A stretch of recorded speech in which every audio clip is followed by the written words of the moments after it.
Shabbat Shalom, Boker Tov, para vocês que estão aqui na Kahal, na Beit Shalom, e para vocês que estão aí nos assistindo, acompanhando pela live, Boker Tov também, que a Hashem, na sua infinita misericórdia, possa nos dar um sábado doce, né? Um Shabbat.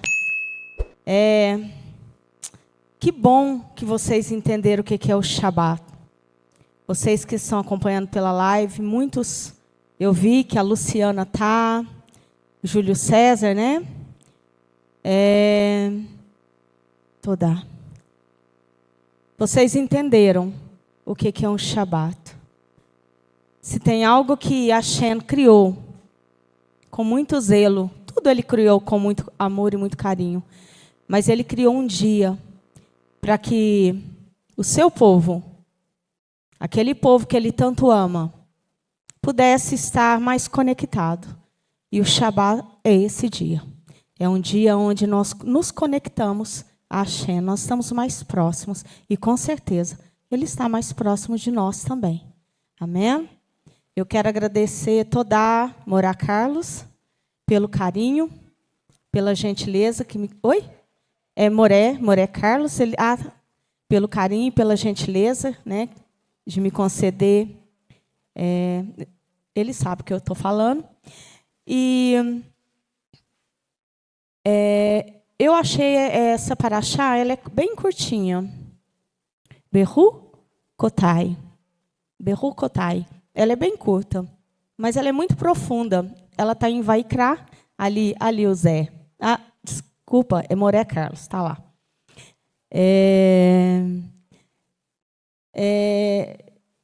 Berru Kotai. Minhas leis, meus estatutos. Então, é um livro de Vaikra que fala sobre as leis. Amém? Baruch Hashem. E nessa paraxá, nós aprendemos ontem com a Morá. Letícia, foi muito edificante. Eu falo que bom que os nossos ahim dessa sinagoga eles estão evoluindo. Nós estamos evoluindo. Eu vou ser muito breve, tá bom? O tema que eu escolhi foi aliança. Por que aliança? Drebsen. Porque desde Abraham, foi ali em Abraham, o Eterno visitou ali Abraham nos carvalhos de Mamre e fez uma aliança com ele. A aliança com ele foi a circuncisão.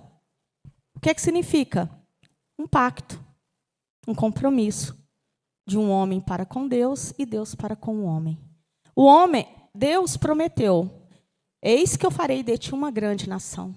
Algo impossível para aquele homem, e para o homem não. Para Abraão, não, mas para Sara, sim. Mas como os dois, eles são um, para os dois, para um. Eu farei de vocês uma grande nação, algo impossível.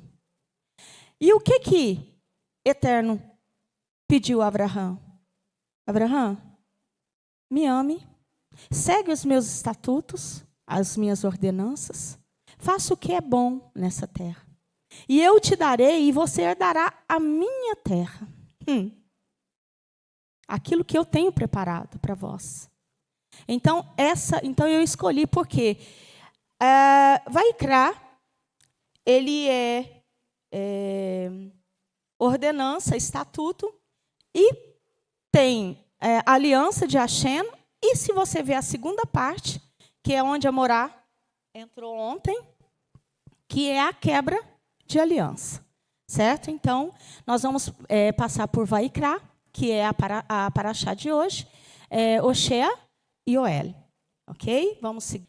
Vaikra, capítulo 26, verso 3, diz assim: se andares nos meus estatutos e guardares meus preceitos e os fizerdes, darei a vós as vossas chuvas a seu tempo.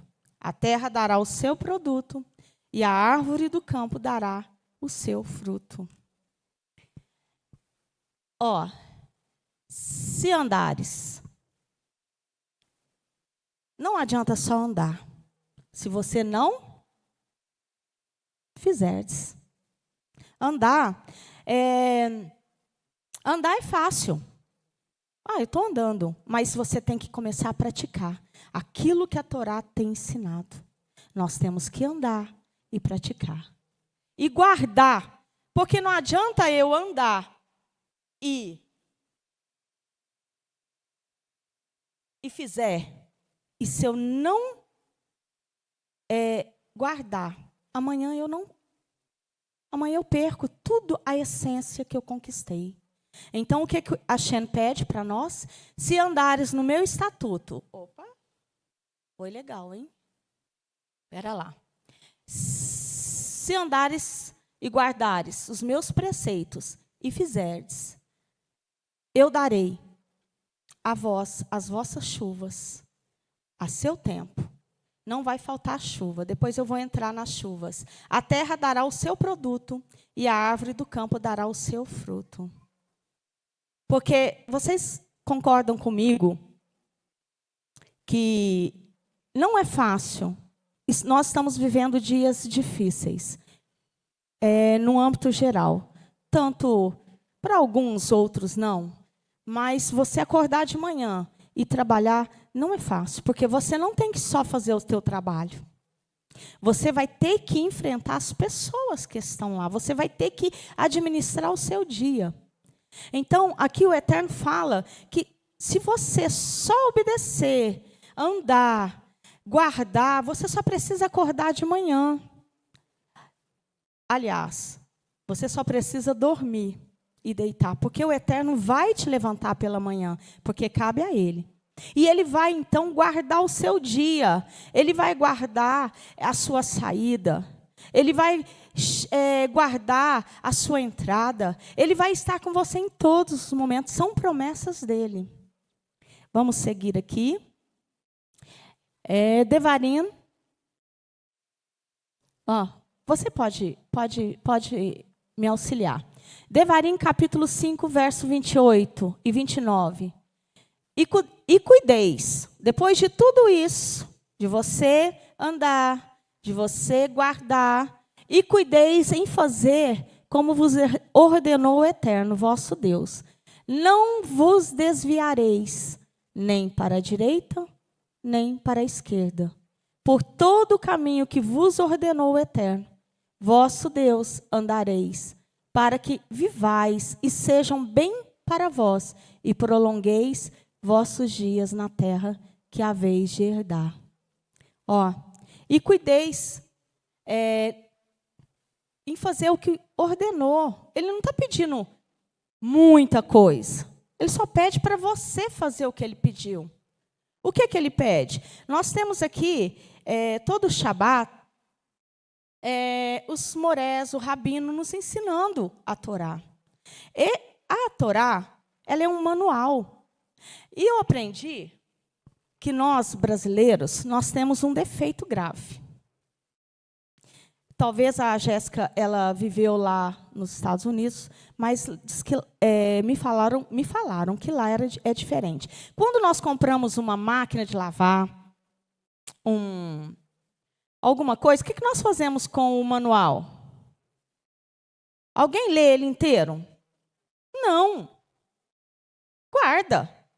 Se não servir, joga fora. Mas nós não vamos ler o manual. Por quê? Porque nós achamos que nós sabemos tudo. É só pôr o parafuso aqui, ligar e vai dar tudo certo. Mas a Torá, ela é um manual. Mas ela não é um manual para nós guardarmos. A Torá, ela é um manual para que nós possamos ler. Senão, nós estarmos aqui no Shabat para ouvir e aprender e praticar aquilo que nos é ensinado. Você até precisa... É bom ler. Mas se você não quer ler, aprenda ouvindo e pratique. Por quê? Porque vai chegar uma hora que a máquina vai dar defeito. E se você tiver com esse manual dentro de você, dentro do teu coração, você vai saber como lidar com a situação. Você vai saber. Gente, eu sou prova viva. Eu era uma máquina com defeito. Ainda tem uns defeitinhos. Mas não é defeitão, não. Defeitinho. Quem convive comigo sabe. Eu era defeituosa. Uma máquina, mas eu conhecia, eu ouvi falar do manual, eu conhecia o manual pela boca de outras pessoas, mas eu nunca tinha me introduzido dentro desse manual e nem colocado ele dentro de mim. Quando o judaísmo aflorou dentro de mim e demorou um tempo, eu comecei a enxergar as coisas de outra forma. Eu comecei a enxergar que o meu eu, não é bom. O nosso eu é um eu, o eu é problemático. Eu sou, eu faço, eu quero. Por que não? Se o Eterno quiser, se o Eterno permitir, se Ele for da vontade dEle, para a minha vida e para a sua vida, vai acontecer alguma coisa boa. Mas se não acontecer, é porque Ele não quis e não é o tempo determinado. Mas vai acontecer, porque as promessas dEle é que vai acontecer. Mas por que não aconteceu ainda? Porque não é o tempo dEle? Ou porque nós falhamos em alguma coisa? Como diz ontem, viu, Lei? Aprendi tudo. É prova ou é um preço? Não sei. Talvez o Eterno está me provando. Ou será que eu estou pagando um preço? Para que eu possa me evoluir. E a evolução, para alguns, eu quero que você que está assistindo, para vocês que estão aqui, a evolução para alguns acontece muito rápido. Como aconteceu para o Rabino. Eu tenho um pouquinho de inveja, sim. Mas existe inveja boa? Não, né? Então tá. Por quê? Eu fiquei admirada a evolução que ele teve dentro do judaísmo. Para mim, é difícil. É muito difícil. Mas não é impossível. Por quê? Porque eu relutei muito em aceitar quem eu sou, como eu sou, onde eu estou e para onde eu quero ir. E quando nós aceitamos, nós enxergamos isso, tem que melhorar. Porque eu não posso ser... a palavra fala que eu não posso desviar nem para a direita, nem para a esquerda. Eu nem posso ser demais. E nem posso ser menos. Mas eu tenho que seguir um caminho reto. Eu não posso desviar. Eu não posso... sabe aquele gráfico, quando você vai fazer um mapeamento, como que chama do coração? Um eletro, e que você vê aqueles picos? Ele sobe, ele desce, ele sobe, ele desce. Isso é a vida de uma pessoa que não tem a Torá completa. E eu tinha esses picos. E o que a gente tem que fazer? Você tem que respirar. E ali o coração vai começando a bater no ritmo. E é assim que nós temos que viver diante de Hashem. Você tem que parar, pensar, e aí então agir. E para mim foi muito difícil. Por quê? Eu já contei aqui que as minhas filhas... né? Minhas bênçãos, eu tenho duas. E elas falaram para mim, você tem problema. Mas elas usou outra palavra que agora eu esqueci. O que é mesmo que vocês falaram que eu era? Surtada. E aí aquilo foi entrando dentro de mim, surtada. Surtada é uma pessoa louca. E eu falava assim, surtada. Tá bom. Aí a Jéssica falou, vou arrumar um psicólogo para a senhora vai conversar com esse psicólogo. Tá bom, fui. Meus Arriana, eu fui, eu acho que em 5 sessões. E conversei bastante com ela, e chorava bastante. É um lugar bom para chorar. Do lado já tem uma caixinha com uns lencinhos, por quê? Você começa a falar e começa a chorar, é ótimo. Na 5ª sessão, ela olhou para mim e falou assim, Dulce, você acha que você é surtada? Ela não esqueceu. Falei, não. Ela olhou para mim e falou, não, você não é surtada. Você é uma pessoa birrenta. Eu não falei, não sei qual que é pior. Por quê? Porque eu fui uma pessoa que eu tive tudo o que eu quis. Por ser a mais nova da família, eu sempre fui protegida por todos. Aí eu casei com o Marco, na época, que hoje é o Rabino, ele continuou me protegendo. E me protege até hoje. Mas hoje eu tenho consciência do que eu posso e do que eu não posso requerer. Tem coisa que não é a hora. Eu bati o pé. Eu bati o pé, que nem criança, quando dá birra. Gente, eu era birrenta mesmo. Eu estava com a perna até aqui quebrada, que eu quebrei o joelho, e eu queria um carro. E isso era num sábado. Pensa, num shabat. E o Rabino não foi buscar meu carro. Eu larguei a muleta, eu lembro até hoje o local, estava na área de iluminação, e eu comecei a bater o pé, e nem andava direito, mas para dar birra, foi com classe. Pensa, eu não podia esperar até na segunda. Era o shabat. Eu não entendia. Aí é que está. Tem coisas que a gente vai arrepender pelo resto da vida. E tem coisas que a gente não vai poder mudar lá no passado. Porque eu queria ter feito melhor. Não tem como. Mas eu entendi que eu posso fazer melhor daqui para frente.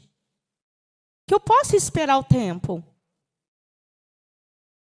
Então, quando o Eterno fala, não vira nem para a direita, nem para a esquerda. Porque não foi esse caminho que Ele pediu para você e para mim. Ele pediu para que nós seguíssemos em frente. Ele deu o caminho para a gente. E nós, como somos muito teimosos, a nossa teimosia é para conhecer o que tem do lado esquerdo e o que tem do lado esquerdo e do lado direito. Mas Ele não quer. Por quê? Porque do lado direito é um desconhecido, do lado esquerdo é desconhecido. O lado que Ele falou, esse eu conheço, é o caminho que eu tracei para vocês. É a aliança que eu dei para vocês. Siga em frente. Mas que nessa manhã nós possamos aprender um pouco sobre o caminho que Ele traçou para nós. Que é um caminho onde as veredas é de paz. Onde as águas são tranquilas. E se as águas estiverem turbulentas, é porque nós estamos virando para a direita ou para a esquerda. Não tem como. Porque eu falo que eu posso voltar atrás nas minhas promessas.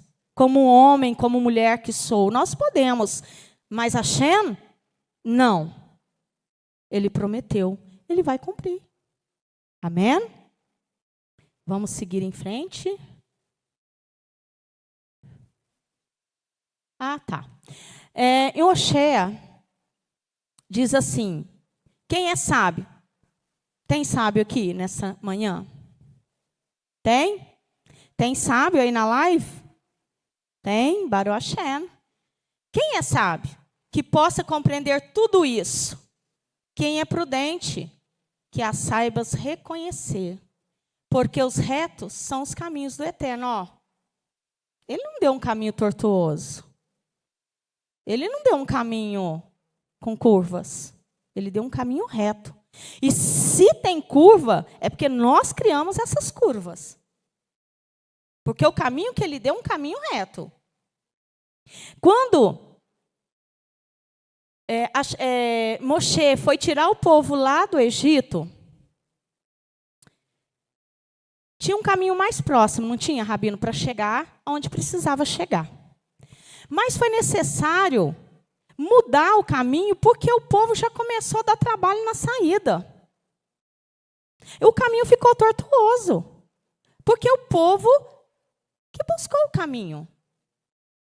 Mas o caminho que ele tinha traçado para o povo era um caminho reto. Porque retos são os caminhos do Eterno, por onde caminham os justos, e onde cambaleiam e tropeçam os imprudentes. Não tem como. Num caminho tortuoso, você não dá um tropeção. Não tem como. Num caminho tortuoso, você não dá uma cambaleada de vez em quando. E isso nos traz prejuízo. O tropeço faz a gente cair. E quando nós caímos, nós nos machucamos de alguma forma. Ou moralmente, porque é vergonhoso você cair na frente de alguém, é terrível. Você levar um tropeção e sair, você olha para um lado, olha para o outro para ver se alguém está olhando. Quando você não cai, como falar igual os mineiros, escalava, machuca o joelho, ou machuca, alguma coisa acontece. Para quê? Se nós podemos andar num caminho reto. Então, nós procuramos as nossas feridas. Nós mesmos procuramos nos machucar, muitas vezes. Mesmo inconsciente, sem saber, porque eu tenho certeza aqui que ninguém aqui quer machucar, quer ficar triste, quer ficar angustiado. Só o tolo vai querer fazer isso. Nós queremos ter shalom, queremos ter paz, queremos ter uma vida, a vida que o Eterno prometeu para nós nessa terra. Uma vida de paz, de alegria, desfrutar do que é bom, do que é melhor aqui. Mas, muitas vezes, nós procuramos o caminho, um caminho que não é bom para nós. Pode seguir. Irmiyahu, capítulo 6, 16, diz assim: Eis o que Hashem diz. Parem nas encruzilhadas e observem.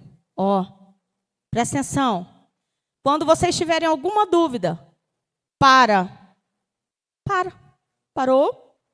observem. Perguntem acerca dos caminhos antigos. Olha que coisa linda. O que é você perguntar acerca dos caminhos antigos? É você se aconselhar com quem já passou naquele caminho, com quem já trilhou os caminhos. Procure um ancião, procure o rabino, procure um moré dessa casa que vai te orientar o caminho. Nós estamos vivendo uma época em que, não aqui dentro dessa Kahal, Baruch Hashem, mas em que os jovens, eles determinam o caminho que vão seguir.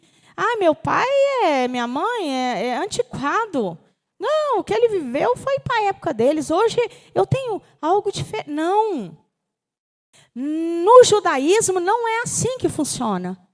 E eu admiro os meninos aqui. Porque tudo que eles vão fazer, eles consultam o moré, o rabino.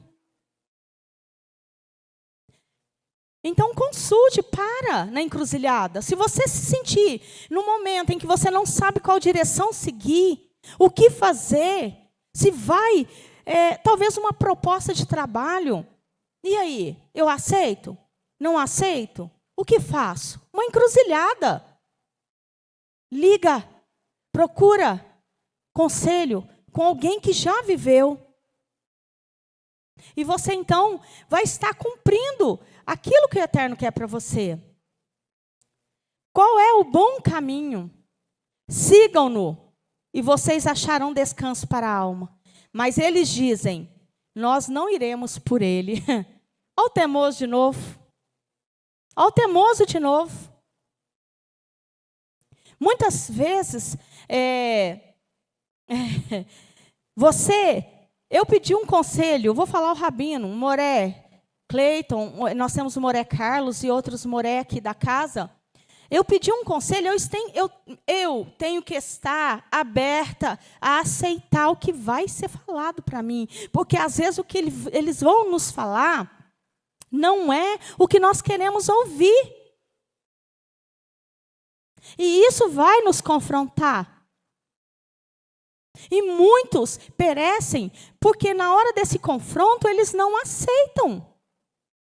Porque eles já formalizaram nós já nos formalizamos dentro de nós a ideia do que nós queremos. Nós vamos para um desencargo de consciência. Eu vou perguntar por desencargo de consciência? Não. Você para na encruzilhada, abre o teu coração e aí vai procurar a direção. E faça conforme foi lhe ensinado. Porque aí será um caminho de descanso para a vossa alma. Você não vai ter mais tropeço. Você não vai fadigar, mas você vai descansar. E Irmiyahu 6:20. O que me importa? Olha, Isso é sério. Olha lá. O que me importa o incenso de chefe ou a planta aromática vindo de uma terra distante? Não é coisa barata, coisa cara, coisa fina. Suas ofertas queimadas são inaceitáveis. Os seus sacrifícios, eles não me agradam. Hashem, ele não está preocupado, muitas vezes, com a sua vestimenta de judeu. Não adianta você vir para a sinagoga, ou você ser, para que o seu vizinho veja que você é um judeu, uma judia. No seu trabalho, você mostra, na sua escola, você mostra que é um judeu. Aparentemente. Mas são sacrifícios de tolo, às vezes. Porque se você não andar no estatuto dele, se você não trilhar os caminhos que ele tem para você, e eu não trilhar o caminho que ele tem para mim, ele não vai aceitar. É inaceitável para ele. Nós vamos perder o nosso tempo de tudo que nós estamos fazendo. Nós vamos perder tempo de levantar nessa manhã, nesse Shabat. Pensa, levantar com aquele frio e estar aqui. Para alguns é gratificante, para outros um sacrifício. Se é sacrifício, sacrifício de tolo. Melhor você ficar deitado. Mas melhor você não... Eu vou reiterar, vou mudar o que eu falei. É melhor você acordar com alegria e vir para o Shabat. Para um judeu, não tem algo mais importante do que o Shabat.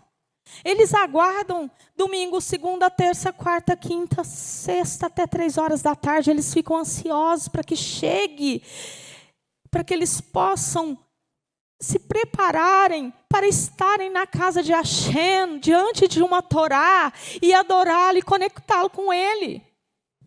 E nós dizemos que nós somos judeus, e nós ficamos em casa de mimimi. Eu tenho que confessar, não sou hipócrita. Eu já fiz, acho que eu cometi esse pecado uma vez. Na segunda vez eu falei, eu vou pirraçar o rabino, ele vai ver. O Rua, ele falou comigo, porque ele fala comigo. E ele tem que falar com você. Ele falou assim, mas eu te dei tudo. Eu te dei vida. Eu te dei uma vida a qual você não tinha expectativa de tê-la. Eu te dei saúde. Eu te dei, não desfazendo dos outros, o melhor esposo que você poderia desejar nessa terra, porque ele é. Eu te dei filhas saudáveis, perfeitas, pensantes, capazes. Genros abençoados. Eu vou ganhar ponto com essa, não vou? Meus netos são perfeitos.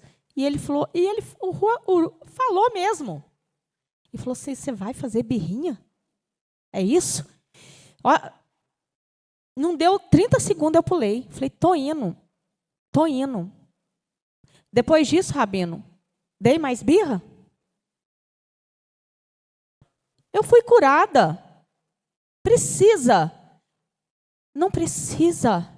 Porque não tem prazer maior para um Yehudi do que estar na casa de Hashem. Porque se tiver, faz uma autoanálise. Está faltando, tem alguma coisa errada. Então, é para você mesmo, que às vezes está na live. Eu não posso deixar de falar, que mora aqui nessa cidade, que está em casa. Óbvio. Tem os seus contratempos, mas que não está aqui nessa manhã.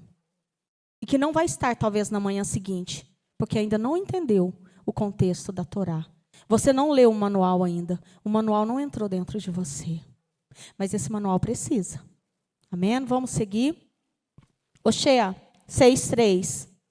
Que nós conhecemos. que nós conheçamos, que nos esforcemos para conhecer a Shem. Aquilo que eu falei, para alguns é fácil, não é, Najara? Para o Rabino, gente, ele conheceu o judaísmo e o negócio aflorou.